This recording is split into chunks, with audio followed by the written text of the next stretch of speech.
अब देखिए, झारखंड में मंत्रिमंडल विस्तार पर राजनीति आकर के थमी हुई है। राजनीतिक हलचल तो जोरदार मची हुई है, लेकिन ये हलचल राज्य के बाहर भी देखने को मिल रही है। अब देखिए, कांग्रेस और आरजेडी के पार्टी दफ्तर खाली पड़े हैं। देखिए हमारी ये रिपोर्ट। झारखंड में फिलहाल पक्ष विपक्ष की सियासत थोड़ी थमी हुई है। विपक्ष की बीजेपी अपने हार का हिसाब करने में लगी है, तो वही सत्ता पक्ष की दलों का फोकस मंत्रिमंडल में अपनी अपनी जगह और चेहरों को गूंथने में लगा है।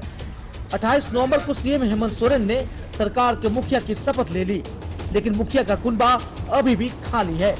इसमें संभावित चेहरों को लेकर ऊहापोह की स्थिति बनी हुई है। इसका असर रांची में इंडिया गठबंधन के दलों के दफ्तरों में साफ तौर पर देखने को मिल रहा है। पार्टी कार्यालय में सन्नाटा फैला हुआ है और झारखंड कांग्रेस के संभावित चेहरे दिल्ली दरबार में मत्था टेक रहे हैं। ले ली, अब मंत्रिमंडल का विस्तार होना है। ऐसे में झारखंड में कहीं न कहीं मंत्रिमंडल विस्तार को लेकर संशय भी बना हुआ है कि इस मंत्रिमंडल में कौन कौन से मंत्री होंगे, कौन कौन सा विभाग किन्हें सौंपा जाएगा। लेकिन इस समय अभी फिलहाल जिस तरह से कांग्रेस महागठबंधन में शामिल है और इस कार्यालय में सूना सूना माहौल देखा जा रहा है और कोई भी पदाधिकारी यहां अब तक नहीं आए हैं। हालांकि संडे का दिन है, रविवार का दिन है और ऐसे में पदाधिकारी यहां कम मौजूद होते हैं, लेकिन जाहिर सी बात है कि अब जो यहाँ के पदाधिकारी है और आला कमान के पास कहीं ना कहीं चक्कर लगाने का सिलसिला शुरू हो चुका है। हार सिर्फ कांग्रेस का ही नहीं, बल्कि झारखंड प्रदेश आरजेडी का भी यही है। पार्टी दफ्तर में सिर्फ केयरटेकर अपनी हाजिरी लगा रहे हैं। हालांकि कोई भी पदाधिकारी या चुनाव जीत चुका विधायक दफ्तर से नदारद है। 9 दिसंबर से विधानसभा का विशेष सत्र शुरू होने वाला है। इस सत्र में सभी विधायकों को शपथ दिलाई जाएगी। लिहाजा अगर उससे पहले सरकार मंत्रिमंडल का गठन कर लेने में नाकाम रही तो विपक्ष को सरकार पर तंज कसने का मौका मिल जाएगा। Bureau report, TV 45। तो हम एक बार फिर से मोइजुद्दीन का रुख करेंगे और मंत्रिमंडल के विस्तार को लेकर के जो चर्चाएं चल रही हैं उस पर भी मोइजुद्दीन से जानकारियां लेंगे। जी मोइजुद्दीन, देखिए, अगर बात झारखंड की राजनीति की जाए तो अभी फिलहाल राजनीति में पक्ष और विपक्ष नहीं देखने को मिल रहा है, बल्कि खुद अगर दोनों गठबंधनों की बात की जाए तो एक गठबंधन अपनी हार पर चर्चा कर रही है, तो दूसरी गठबंधन यानी कि इंडी गठबंधन जो जीती हुई है और उसके बाद से हेमंत सोरेन ने जिस तरीके से सीएम पद की शपथ ले ली है, तो अब चर्चा मंत्रिमंडल के विस्तार को लेकर के हो रही है। फॉर्मूला तय है 6-4-1 का, लेकिन मंत्री कौन होंगे, उनके चेहरे और नाम से अभी तक पर्दा हटा नहीं है। अब इसको लेकर के झारखंड से दिल्ली तक की दौड़ देखने को मिल रही है। मोइजुद्दीन,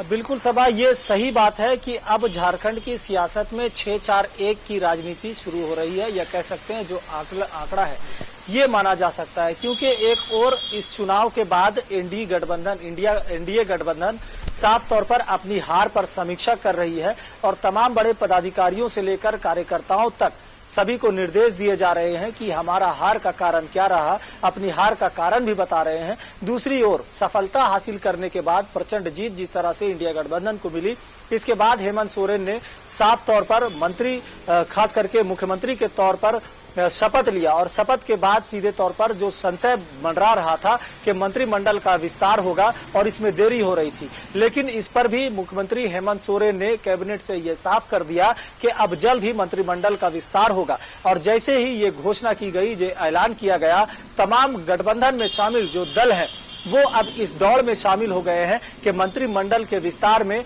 किन किन मंत्रियों के नाम होंगे, कौन कौन से विभाग किन मंत्रियों को दिए जाएंगे और कितने मंत्री इस मंत्रिमंडल में शामिल होंगे। इन तमाम चीजों पर लेकर के कहीं ना कहीं झारखंड महागठबंधन में देखा जा रहा है कि तमाम जो कार्यालय है वो वहां पर सन्नाटा पसरा नजर आ रहा है और हर पार्टी के पदाधिकारी से लेकर जो बड़े नेता है वो दिल्ली दरबार के चक्कर लगा रहे हैं। इस बात को लेकर के शीर्ष नेताओं के कहीं ना कहीं एक तरह से शीर्ष नेताओं के यहाँ हाजिरी लगा रहे हैं कि इस मंत्रिमंडल में हमारा भी नाम शामिल हो जाए इस लिस्ट में और हमें भी कोई ना कोई जगह मिल जाए। तो कहीं ना कहीं अपनी जगह सुनिश्चित करने को लेकर के अब झारखंड से दिल्ली तक का जो सफर हो रहा है वो यहाँ से शुरू हो चुका है। यही वजह है कि कांग्रेस प्रदेश कार्यालय का पूरा कार्यालय आज सन्नाटा पसरा रहा, कोई भी बड़े पदाधिकारी प्रवक्ता नजर नहीं आए। दूसरे तरफ राष्ट्रीय जनता दल के पार्टी में भी कहीं ना कहीं एक तरह से सन्नाटा ही देखा गया। कह सकते हैं कि तमाम जो पार्टी के जो लोग हैं वो अब दिल्ली दरबार, आला कमान और शीर्ष नेताओं के यहाँ चक्कर लगा रहे हैं ताकि मंत्रिमंडल में उनका भी नाम शामिल किया जा सके। लेकिन देखने वाली दिलचस्प ये होगी कि अब शीर्ष के नेता क्या कुछ निर्णय करते हैं और महागठबंधन के बड़े नेता, दिग्गज नेता जो हैं वो इस बात पर क्या कुछ मुहर लगाते हैं और निर्णय क्या कुछ छन कर सामने आता है, ये देखने वाली बात होगी। लेकिन फिलहाल झारखंड की सियासत में जो हलचल मची थी वो अभी शांत नजर आ रहा है। सबा जी, मंत्री के इस रेस में, मंत्री बनने के इस रेस में कई चेहरे शामिल हैं, लेकिन बात अगर माले की जाए मोइजुद्दीन, तो वो इस रेस से काफी दूर नजर आ रही है। क्या कहेंगे इस पर?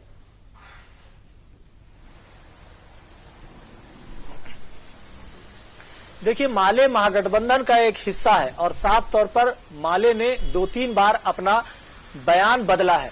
सबसे पहले उन्होंने कहा कि हम महागठबंधन के साथ हैं, फिर दूसरी बार मीडिया के समक्ष प्रेस वार्ता कर सीधे तौर पर कह दिया कि हम महागठबंधन से अलग हैं।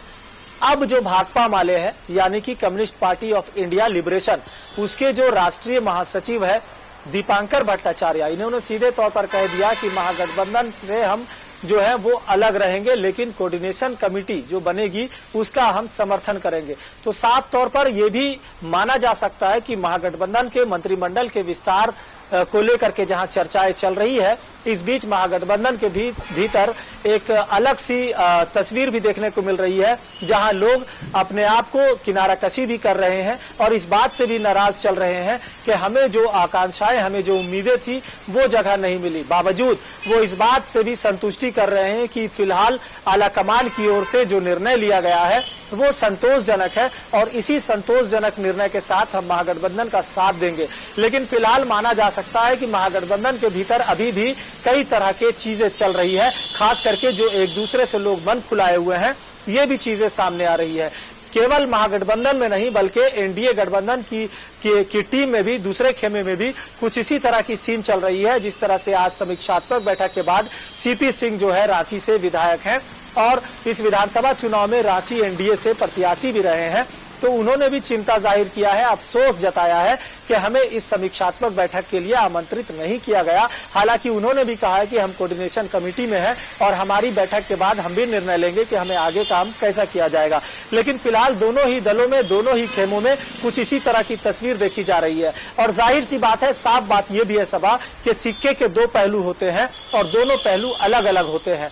यानी कि एक लोग को अगर कई लोग होते हैं संगठन में और हर किसी को खुश नहीं किया जा सकता है। यही वजह है कि अगर किसी को जगह मिल रही है तो कई लोग थोड़ा सा दरकिनार या थोड़े से अलग थलग भी हो सकते हैं और यही वजह माना जा सकता है कि झारखंड महागठबंधन ही नहीं बल्कि एनडीए में भी कुछ इसी तरह की तस्वीर देखी जा सकती है। सबा जी बिल्कुल मोइजुद्दीन, अब इंतजार है मंत्रिमंडल के विस्तार का। बहुत शुक्रिया आपका हमारे साथ जुड़ने के लिए और जानकारियां साझा करने के लिए। देखिए, झारखंड की जो राजनीति है वो अभी थोड़ी अलग तरीके की देखने को मिल रही है। पक्ष विपक्ष यहाँ आमने सामने नहीं है बल्कि अपनी ही जीत और हार को लेकर के चर्चा कर रही है। विपक्ष यानी कि एनडीए जो है उसकी तरफ से बीजेपी की समीक्षा बैठक जो 2 दिवसीय चली, वहां पर चर्चाएं की गई कि किन चीजों को लेकर के कहां गलतियां रही, कहां खामियां रही और क्या ऐसी गलती हुई जिसकी वजह कर बीजेपी को इस तरीके से हार का सामना करना पड़ा।